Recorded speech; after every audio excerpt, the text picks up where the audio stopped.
Bonsoir, nous allons commencer la conférence de presse.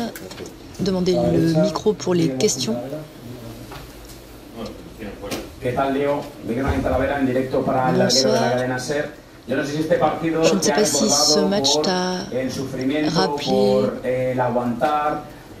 t'a plu pour la souffrance, est-ce que ça t'a rappelé, à cause de la souffrance et de la réussite, Munich ou Liverpool? Nous savions que nous venions pour rencontrer une équipe qui a déjà vécu des demi-finales et des finales de Champions League ces derniers temps et qui est très bonne en compétition, qui a de très bons joueurs, qui a beaucoup de jeunes joueurs. Aujourd'hui, ils avaient 6-7 joueurs qui avaient moins de 24 ans et c'est vrai qu'ils ont un avenir incroyable.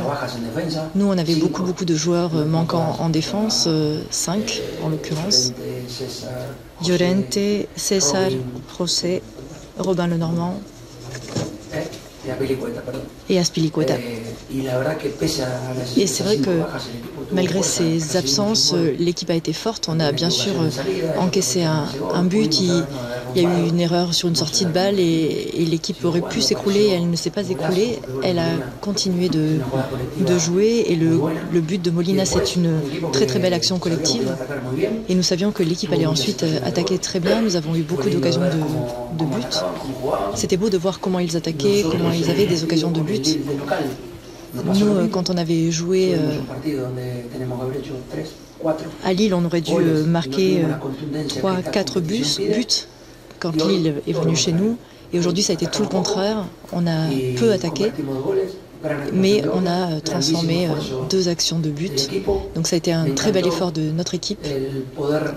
J'ai été enchantée de continuer de savoir générer de la force dans l'équipe en faisant les remplacements, en faisant entrer Coquet, Correa, Lino, Reinildo, Riquelme. On n'a pas changé notre plan et on a continué de défendre une idée, que ça plaise ou que ça ne plaise pas. Et quand on a une idée, on peut toujours perdre. On peut perdre, on peut faire match nul, comme ça a été le cas à Saint-Sébastien, mais il y a une idée. Bonsoir. L'autre jour, après le match contre Las Palmas, Coquet disait qu'il était très important que dans le football d'aujourd'hui, on dépense de l'argent dans des nouvelles signatures de joueurs, mais il faut aussi respecter l'ADN d'une équipe. Et est-ce que ce soir, on a vu le reflet de l'ADN de l'équipe dont parlait Coquet? C'est ce que j'ai dit à mon équipe après le match. Donc d'abord, il y a eu le mauvais match contre le Betis. On a beaucoup discuté après le match. Et à partir de là, l'intention avec laquelle on a joué contre Vic en Copa del Rey, malgré le but seulement à la 80e minute, c'est l'attitude d'une équipe qui veut être compétitive. Et ensuite, contre Las Palmas, on a vu une équipe qui voulait être compétitive, qui voulait gagner. Donc ensuite, l'adversaire peut être supérieur à toi, il peut avoir plus de force, avoir plus de réussite, moins de réussite, mais il y a quelque chose qu'on poursuit régulièrement et dont on ne s'éloigne pas, c'est ce que l'on possède. Ça fait 12 ans que je travaille ici, que je construis la situation actuelle et ça, c'est le chemin à suivre. Bonsoir.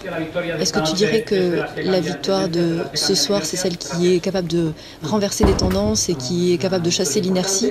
Non, je pense que c'est une victoire importante, mais il manque encore beaucoup. Et tout n'était pas non plus si mauvais que ça après le Betis. Et maintenant, je ne dirais pas non plus que les choses sont tout à fait bonnes. Bonsoir.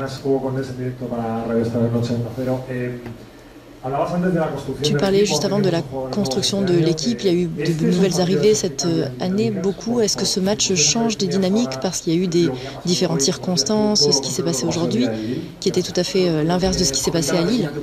C'est ce que je disais juste avant à ton collègue.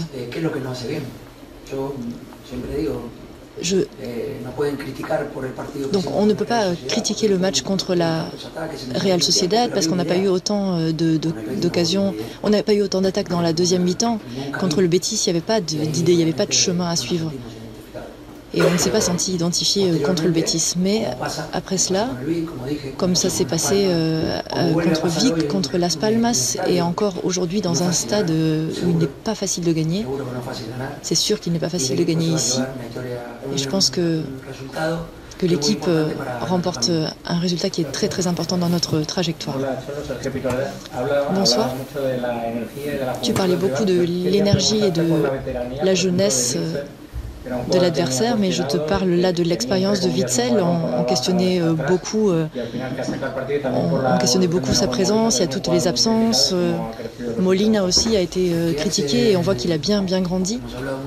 Alors avec Axel Witsel, on a beaucoup parlé, on ne sait pas s'il lui reste 1 an, 2 ans, 3 ans ou 6 mois. Parce que quand on arrive à cet âge-là, autour de ces âges-là, ça n'est pas facile de savoir jusqu'à quand tu vas pouvoir donner ton maximum, mais il faut qu'il en profite parce qu'il a du talent, il a une vision du jeu. Il a appris à jouer en tant que libéraux. On le fait parfois jouer double central. Mais il s'adapte en permanence et moi ça me rend très heureux pour lui parce que c'est un garçon qui, depuis qu'il est arrivé, il nous a toujours donné tout ce qu'il avait. Vous avez mentionné Oblak dans la première réponse, pas seulement les 8 arrêts, mais je crois qu'il a eu un très grand mérite et je pense que le but, c'est lui qui le lance en passant par Griezmann. Et vous avez donc besoin pour que les choses finissent bien, vous avez souvent besoin d'Oblak qui n'a pas été toujours aussi bon précédemment. Après tout ce que nous a donné Oblak durant toutes ces années, il peut arriver bien sûr que pendant certains matchs, il ne soit pas à son maximum. Mais c'est vrai qu'on est tellement mal habitué, il nous a tellement donné qu'on aurait toujours besoin qu'il soit à ce niveau. Et j'espère qu'il va pouvoir le maintenir et que surtout ses coéquipiers puissent l'aider et l'aider à être encore meilleur. Bonsoir coach, c'est Fion pour la Source Parisienne. Le football est cruel, ce soir on a pu le voir. Petite question simple, si vous rejouez ce match 10 fois, vous le gagnez combien de fois? Je ne sais pas. Peut-être que 10 fois ou 9 fois. Je ne sais pas, c'est le football. Le match contre Lille la semaine dernière, vous vous rappelez? Vous êtes français? C'était la même chose. On a eu 7-8 occasions de but et on n'a pas réussi à les concrétiser.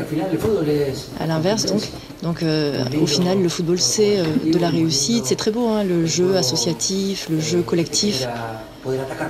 Ce jeu qui te génère cette capacité à attaquer de partout, mais c'est la précision qui te positionne à un endroit ou à un autre et qui te donne un succès.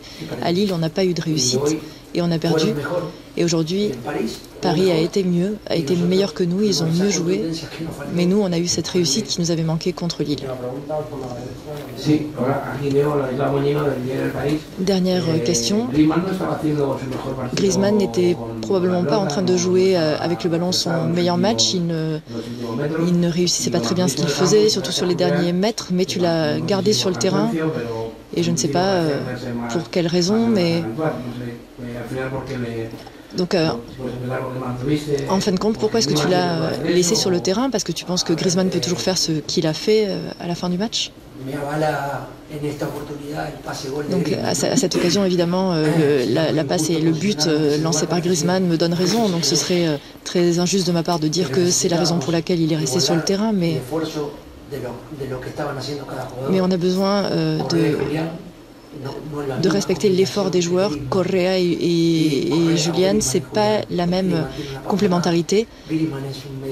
Griezmann a une passe supplémentaire, c'est un milieu de terrain qui a une accélération continue et qui court mieux sur le terrain. Donc tu as à la fois un milieu de terrain et un attaquant qui peut travailler depuis la défense avec Correa et Julian. Et donc on avait 2 attaquants avec un profil plus offensif et qui combine moins. Donc on ne sait pas ce qui aurait pu se passer et aujourd'hui ça s'est bien terminé parce que Griezmann a fini par faire une passe décisive, mais parfois ça n'arrive pas.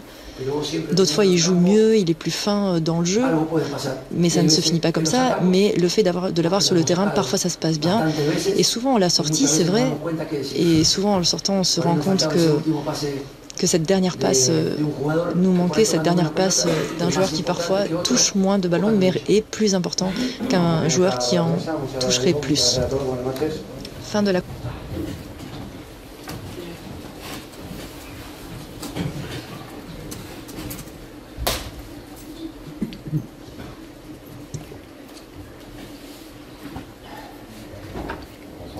L'écho de Londres, journal de l'équipe. Le Paris Saint-Germain est 25e du classement de cette phase de Ligue des Champions, avec seulement 4 points. Est-ce qu'aujourd'hui, compte tenu du calendrier à venir, très difficile, vous l'évoquiez avant le match, vous considérez que la qualification du PSG pour un tour suivant est en danger? Merci. Bonsoir. Sans aucun doute.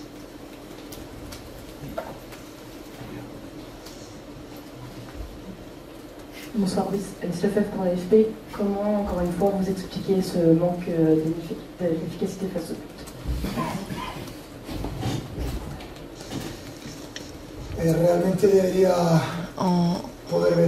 Véritablement, il faudrait que je revoie ce match pour pouvoir analyser en profondeur.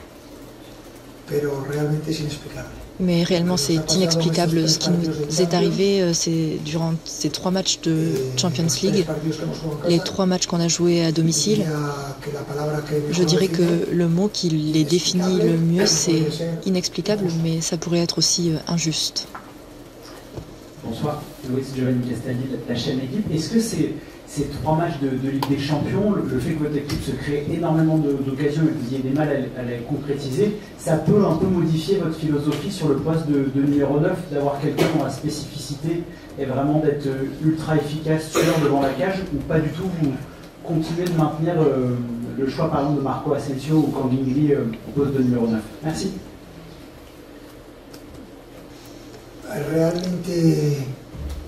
À dire vrai, le responsable de la création de 50 occasions de but en 3 matchs, c'est l'équipe, et le responsable de tout cela, c'est l'entraîneur. Donc si on n'obtient pas de résultats, c'est moi le responsable sans aucun doute. Je n'ai aucun doute là-dessus. Qu'est-ce que je vais faire? Je vais faire ce que je considère le mieux pour que mon équipe continue de créer des occasions de but, continue d'être meilleure que l'adversaire, continue de défendre à haut niveau, mais c'est très difficile d'expliquer une série de 3 matchs en Champions League où on a été aussi supérieur à l'adversaire, et de seulement avoir à la fin 4 buts, ça ressemble à une mauvaise blague. Aujourd'hui, je me sens très mal, et c'est la même chose pour mes joueurs, mais demain ce sera le moment d'analyser le match avec la tête froide et se relever après tout ça, parce que c'est difficile avec la situation et la dynamique actuelle, mais jusqu'à la fin on essaiera, jusqu'à la dernière journée, jusqu'à la dernière minute. Mais aujourd'hui ça a été presque drôle, entre guillemets, de voir comment nous avons encaissé les buts. Nous avons besoin de 20 occasions de but claires pour marquer, et lui, l'adversaire éternue et il marque. Et c'est la même dynamique à chaque fois. Il faut maintenant l'accepter, penser à se relever et tenter à nouveau. Il n'y a aucune autre option possible. Bonjour coach, Saïd Hamda. Dans quel état vous êtes émotionnellement aujourd'hui? Est-ce que vous êtes triste? Est-ce que vous êtes énervé? Est-ce que vous êtes un petit peu tout à la fois? Vous êtes l'équipe qui encaisse le moins d'occasions de toute la Ligue des Champions, et vous êtes la deuxième équipe qui en crée le plus. Est-ce que c'est pas le manque d'un attaquant, la pièce manquante du puzzle de votre système?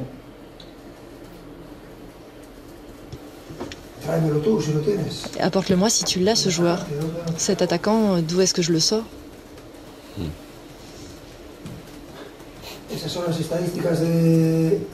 Ce sont les stats de la Ligue des Champions, et à partir de là, je suis fidèle à mes idées.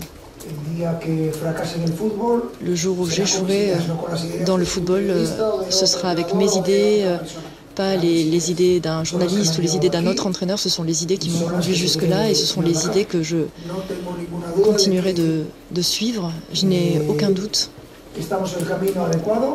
sur le fait que nous soyons sur le bon chemin dans une série qui est invraisemblable et probablement inédite, mais qui est réelle. Le football ne récompense pas les occasions de but, le football récompense les buts. Et ça, c'est sûr qu'on en est conscient et qu'on a besoin de l'améliorer, et moi, en premier lieu. C'est vrai que vos joueurs, on a senti qu'ils ont pris souvent les mauvaises décisions. Ils ont été assez prévisibles dans leurs mouvements, leurs déplacements, et attentistes en défense. Est-ce que c'est ça l'explication de la défaite ce soir? Merci. Non, vraiment, le but est une blague de mauvais goût. Il ne s'approchait jamais de notre surface de réparation et là il marque, donc évidemment c'est une dynamique qui fait mal. Je ne peux que parler merveilleusement de mes joueurs, avec toutes les complications qu'il y a eu au fil du match, avec ce but qui nous a fait du mal, comme c'est le cas pour toutes les équipes. Et surtout un but où l'adversaire n'a rien fait, mais encore une fois il faut l'accepter. Je répète que c'est le football. Il faut l'accepter. La foi de mes joueurs et la foi en l'équipe est inébranlable et je les félicite jusqu'à la dernière minute, mais malheureusement il y avait ce deuxième but là qui attendait tapis dans un coin et qui nous met dans une situation encore plus compliquée. Un point de moins que ce que nous pensions obtenir, mais je répète qu'il nous reste 4 matchs de Champions League et jusqu'à la fin on va travailler. Si on se qualifie, très bien, et sinon les mesures qui doivent être prises seront prises, il n'y a aucun doute là-dessus. Je ne travaille pas dans le monde du football en ayant peur. Donc moi j'irai de l'avant jusqu'à la dernière minute et le jour où on ne pourra pas aller plus loin, on ne pourra pas. Mais je répète que j'ai une foi inébranlable en mes joueurs. Ils font ce que je leur demande. Évidemment, on veut tous marquer des buts, eux d'abord et moi aussi et les supporters également.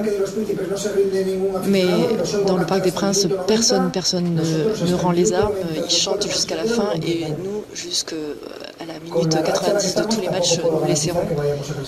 Mais dans la série où on se trouve en ce moment, je ne suis pas sûre de vous garantir qu'on va se classifier. Se qualifier, c'est la situation. Les chiffres sont là et ils rendent compte de notre situation. Bonsoir coach, Arthur Perrault, RMC, tout en haut derrière les caméras. Ce soir, vous avez décidé de relancer Randal Colomani. On ne l'avait pas vu en Coupe d'Europe depuis le PSV, en championnat depuis le match à Nice. Tout simplement, pourquoi avoir décidé de lui redonner du temps de jeu à partir de ce soir? Merci. En raison de la situation du match, parce que je voyais l'Atlético de Madrid encore plus refermé sur l'arrière. Donc chaque équipe utilise ses arguments et c'était un match. Donc ils ont maintenu cette ligne de 5 jusqu'à la fin et nous on a essayé d'avoir un profil plus offensif et malheureusement Randal n'a pas pu concrétiser les choses, mais j'ai aimé son attitude, j'ai aimé sa manière d'entrer sur le terrain. C'est un joueur de haut niveau, je n'ai aucun doute là-dessus. Mais ces situations-là, il ne suffit pas d'un joueur pour les changer, je te le garantis, et cette dynamique encore moins. C'est une équipe qui peut changer les choses et un entraîneur. Bonsoir. Bonsoir, Loïc Tanzi pour l'équipe. Est-ce qu'il peut y avoir un aspect psychologique pour les joueurs devant le but? Est-ce que tu sais que plus les matchs sont difficiles, plus les joueurs ne marquent pas, plus ils y pensent, notamment les attaquants? Est-ce que vous pensez que ça peut trotter dans la tête des joueurs aujourd'hui?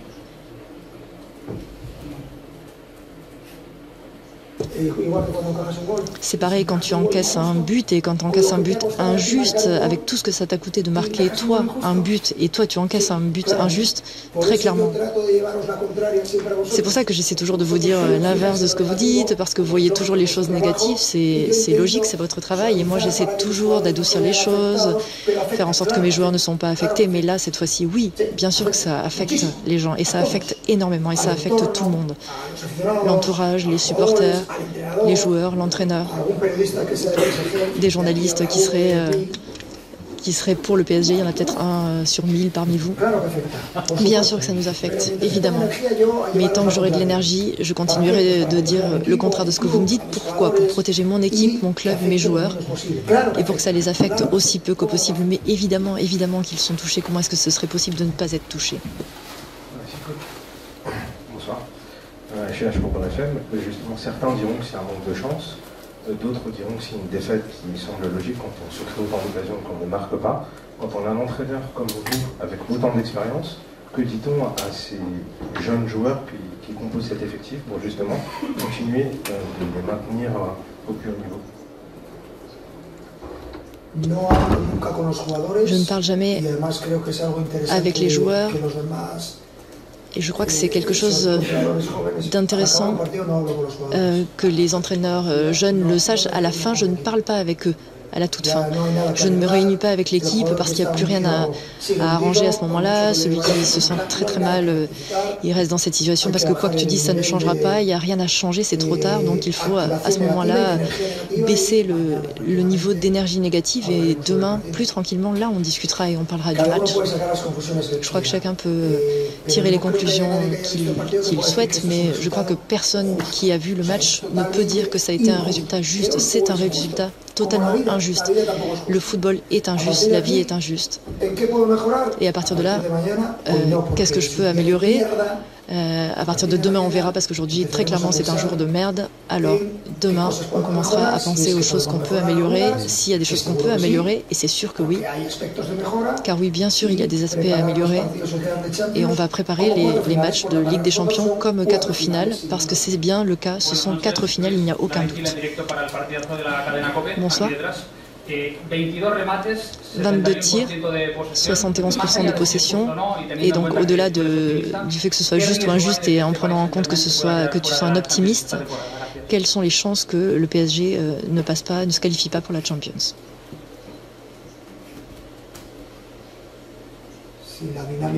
Si la dynamique de la Champions League est celle que l'on voit en ce moment, je ne sais pas, je ne sais pas. Cette compétition, depuis le début, a commencé de façon assez tordue, avec un tirage au sort assez anormal pour une équipe du chapeau 1, et à partir de là, nos arguments n'ont pas été suffisants pour gagner assez de matchs. La malchance, chacun peut l'appeler comme il veut, mais ce qui est sûr, c'est qu'on aurait dû gagner nos 3 matchs à domicile et les gagner facilement. Pas seulement les gagner, mais les gagner largement. On a gagné, perdu et fait un match nul. Mais si c'est ça la dynamique, c'est sûr que ça va être très très difficile. Dernière question. Je voulais vous demander par rapport à cette série, cette mauvaise série de résultats incroyables, comment est-ce que vous considérez la saison et comment vous imaginiez la saison et comment vous la considérez maintenant? Je ne suis pas quelqu'un qui planifie beaucoup de choses. La vie peut changer en 16 secondes. Je n'ai jamais fait de plan sur où nous allions terminer en Champions League. Ce que je sais, c'est qu'il reste 4 finales. C'est comme ça qu'on va les envisager. C'est une compétition qui, après les 8e de finale, il suffit de 2 matchs et tout peut s'arrêter. Nous, on a encore 4 matchs pour changer la situation. Si on en est capable, très bien. Et sinon, ce sont d'autres équipes qui se qualifieront. C'est la situation, rien de tragique.